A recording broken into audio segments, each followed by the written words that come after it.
nesse evento do Prerrogativas, quer dizer, a pergunta central, né, todo mundo, e vários advogados e tal, era quem vai ser o próximo ministro da Justiça.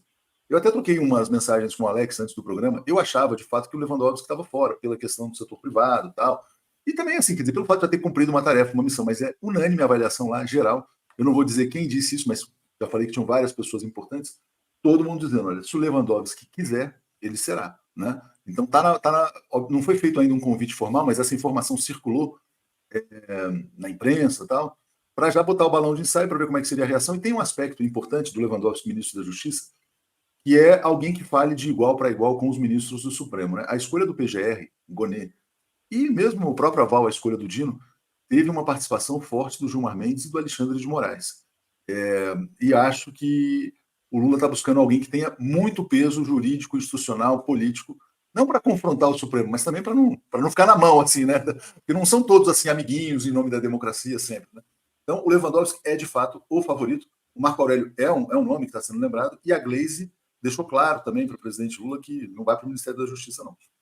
Diga, Dani, então está aqui o nosso possível futuro ministro da Justiça, Ricardo Lewandowski. O ministro acabou de sair do Supremo, né? Então a interlocução, o entendimento de como funciona o Supremo é muito grande, facilita para o equilíbrio dessas tensões que geralmente aparecem aí, muito, às vezes, com questões menores e se transformam num embate que parece o executivo contra o judiciário e contra o legislativo. Então, as principais tensões que têm surgido ultimamente têm sido nessa questão.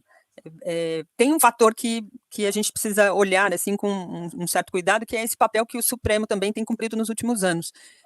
Desde a Lava Jato até aqui, até antes, né, da própria mensalão, o Supremo tem se comportado como um parlamento, e isso é muito perigoso.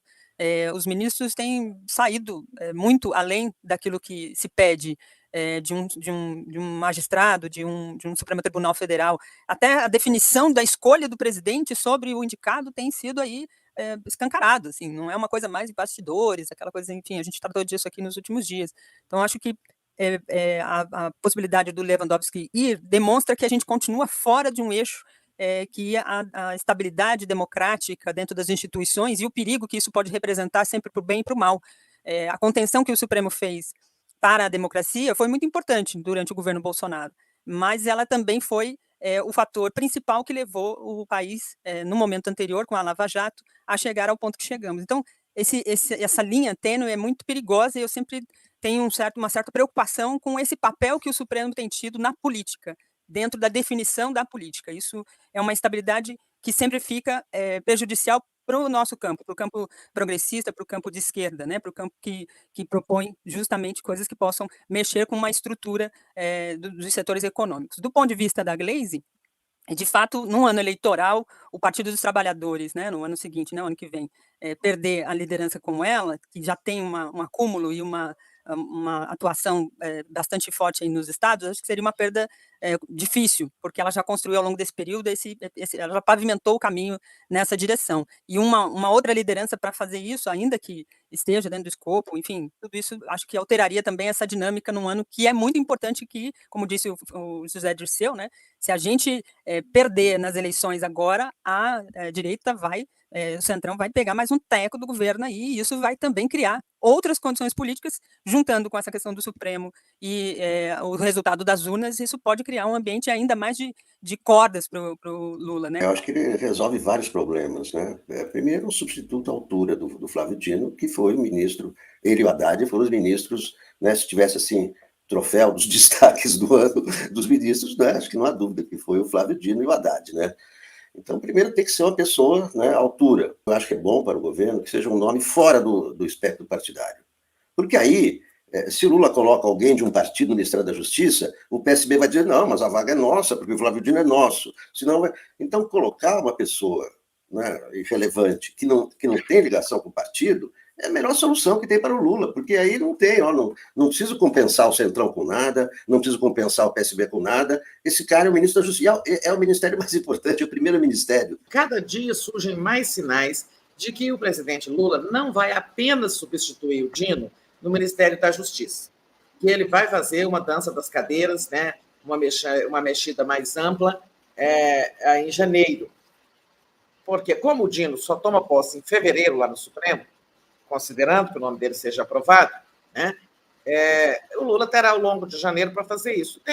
Ali tem situações, por exemplo, o Juscelino Filho é muito desgastado, o ministro das Comunicações do União Brasil, que tem o tempo todo denúncias contra ele, denúncias sobre condutas, né, condutas aéticas, usou o avião da FAB para assunto particular, tem acusação de desvio de verba de emenda parlamentar.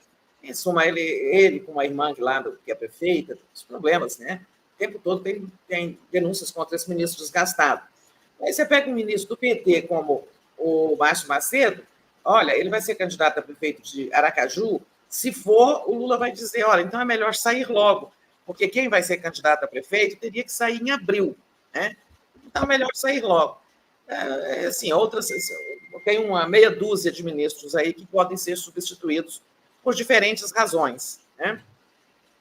E o Dino, porque vai para o Ministério da Justiça, aí vai para o Supremo, aí volta a questão de se vai ou não dividir o Ministério para fazer a pasta específica da segurança pública e tal. Eu, desde o início, apostava no Lewandowski. Eu achava assim, que o Lula ia querer, como substituto do Dino, alguém com a estatura do Dino, e nada melhor do que um ex-ministro do Supremo para substituir alguém que foi para o Supremo. Depois me disseram que não, que a Gleisi poderia vir para o Ministério, estava muito forte. A Gleisi ontem já saiu, teve encontro com o Lula, já saiu dizendo que não, vai continuar na presidência do PT. E continua se falando em Simone Tebet, mas eu acho que o Lewandowski tem... A Simone Tebet está bem onde está, ela tem boa relação com a Haddad, né? E ela não assim, nem ela nem a Gleisi, embora sejam mulheres, e mulheres com sua competência demonstrada em outras áreas, mas elas não são excelências, a excelência delas não é no campo jurídico, né?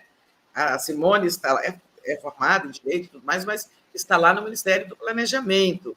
A Gleisi já foi ministra-chefe da Casa Civil da Dilma.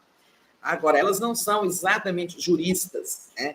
E talvez o Lula queira um grande nome jurídico, né, da área jurídica, para o Ministério da Justiça, e aí o Lewandowski é, sem dúvida, o candidato mais indicado, se o critério for esse, né? Se quer um nome com grande saber jurídico.